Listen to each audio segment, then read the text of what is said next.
UFOs before the White House incident? During World War II, our pilots saw what were called gremlins and Foo Fighters. These were fireballs that appeared to fly along with our aircraft. We were concerned that these so-called Foo Fighters or fireballs might be foreign weapons that could threaten our national security.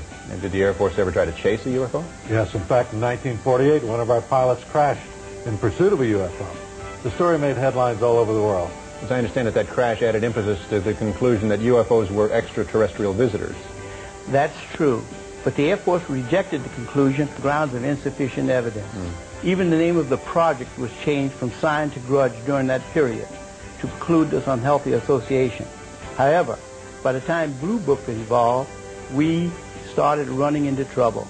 Hearings and inquiries regarding the way in which we were performing UFO investigations, in every instance, the Congress of the United States concurred in the way in which we conducted these projects. However, we were not disappointed with the 1969 decision to discontinue Project Blue Book.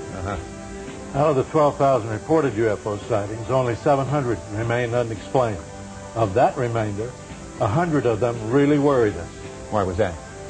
Because these 100 sightings involved the two criteria that defined a worrisome phenomenon: high strangeness and high credibility, meaning that highly credible, multiple witnesses, like military airline pilots, see something they've never seen before. Have either of you ever seen a UFO? Yes, it was 1955, and I was a squadron commander at the time. We were flying a B-25 over Alabama when we spotted a strange silvery object some 25,000 feet above us, heading in the same direction. Since we were overtaking it, I changed course and eventually got within an eighth of a mile of it, literally right on top of the thing. So you must have gotten a fairly good look at it. We certainly did. The whole crew. It was wingless, a disc some 70 feet in diameter, 15 feet thick at the center, your average run-of-the-mill flying saucer. Well, what happened then? It performed an astonishing maneuver. 1 second it was there, the next it was gone. But we chased it and caught sight of it again. It was skimming over a farmer's field, kicking up vortexes of red dust as it flew. We closed in on it from behind the trees, but it vanished. Did you make a report of this incident? We all wrote up reports. I was later debriefed by an intelligence officer. And years later, when I was on Project Blue Book, I tried to find my report. It was not in the files. Not in the files. Now, you say you saw this object at point-blank range. Could it have been a balloon or an experimental aircraft? Absolutely not. It displayed a level of technology far beyond anything I had seen on the Earth then and now. With this advanced level of technology, were you ever concerned that the object could be a threat to national security? No, not necessarily a threat to our national security, but I was uneasy about these UFOs because they were able to accomplish aerial feats that we couldn't. The apparent capability of these objects could possibly represent a threat to our national security. What's become of Project Blue Book? That's it, Mike. It was canceled in 1969 and will not be reactivated. Well, Colonel Coleman, Colonel Friend, thank you both. And while we're on the subject of Blue Book, let's hear another view from a scientist currently working for the government. Now, because he has insisted on anonymity, both his appearance and his voice have been altered, but his credentials have been thoroughly researched by the investigative team of Bill Moore and Jamie Chandray. They've given him the code name Condor. Project Blue Book was just a very low-level effort by the Air Force to collect information on sightings. It had a very minimal staff of one officer, an NCO, a secretary, and a scientist.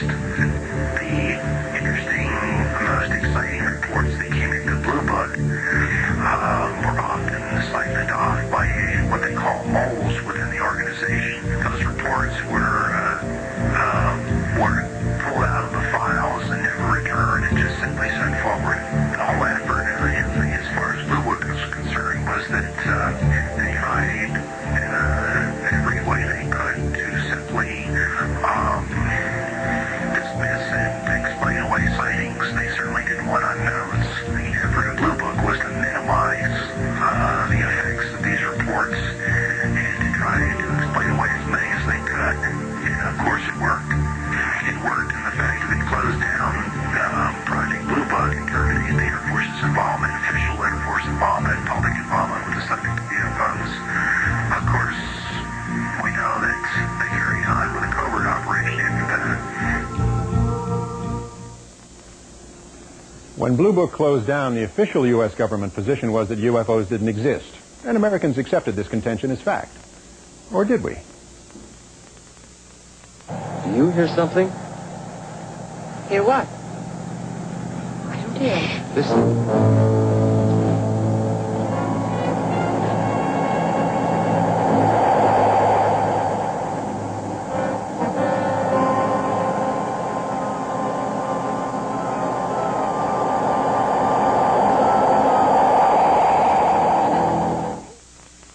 Subsequent reports were discredited, relegated to the tabloids at the supermarket checkout counter.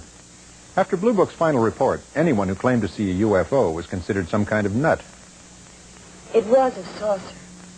We saw it. We heard it, both of us. What more do we need to know? Well, we have to have time to think, to evaluate this before we sound off. So most sightings go unreported, particularly sightings by aircraft pilots. Could be a satellite. Aries 31, I have the primary target now in your 10 o'clock position, 5 miles over. I've never seen one like that. About an SR-71? The traffic is proceeding northeastbound, no altitude readout. Roger, Senator. That's going to be a problem now. He's descending about 1,500 feet too long. Wait a second. Stand by one. Okay, Senator. Aries 31, the traffic is turned. He's heading right for my windshield. We're turning right immediately and leaving flight level 350 now. Aries 31, descend and maintain flight level 310. Great. Allegheny 444, turn right 30 degrees. Get on the order of the 45th recon way. See what the hell they could be testing up there. An Aries jet descending to maintain flight level 310. Do you have any test operations restricted area 2508?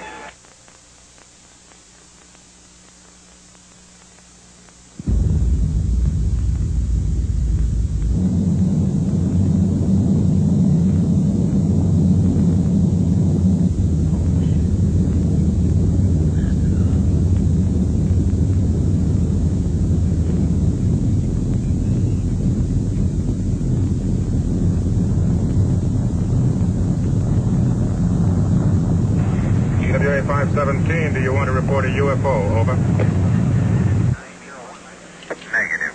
We don't want to report. Aries 31, do you wish to report a UFO? Over. Negative. We want to report one of those either. Aries 31, me neither. I'll try to track traffic to destination. Over. With me now are Dr. Richard F. Haynes and Captain Neil Daniels. Dr. Haynes, now retired, directed research and development projects at NASA's Ames Research Center for 20 years.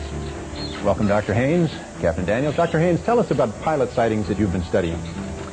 Well, Mike, I've dealt with over 3,000 pilot cases from all over the world, including some very skeptical pilots, I might add, who have since seen a UFO and completely changed their minds and risked their reputations.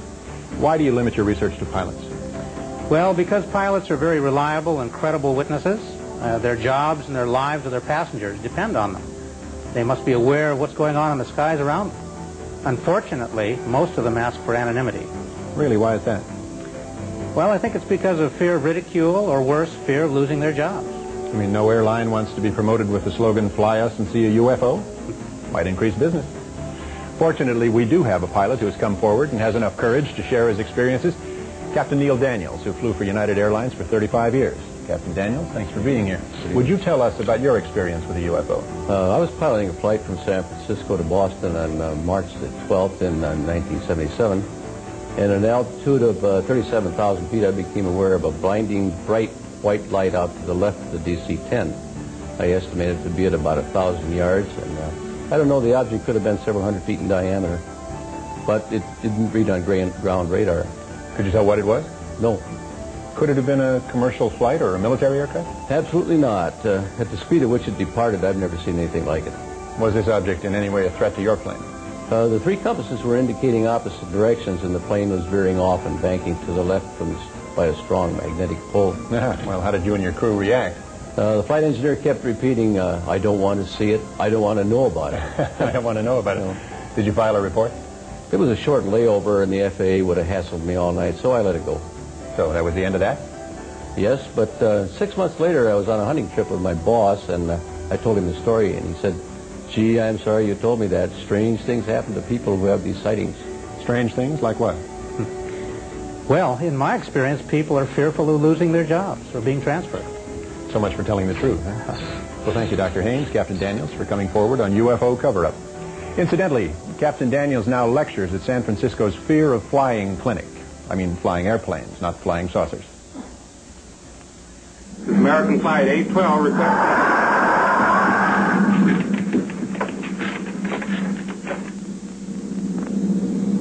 Holy mackerel. Burbank Tower to American Flight 812. Are you in trouble?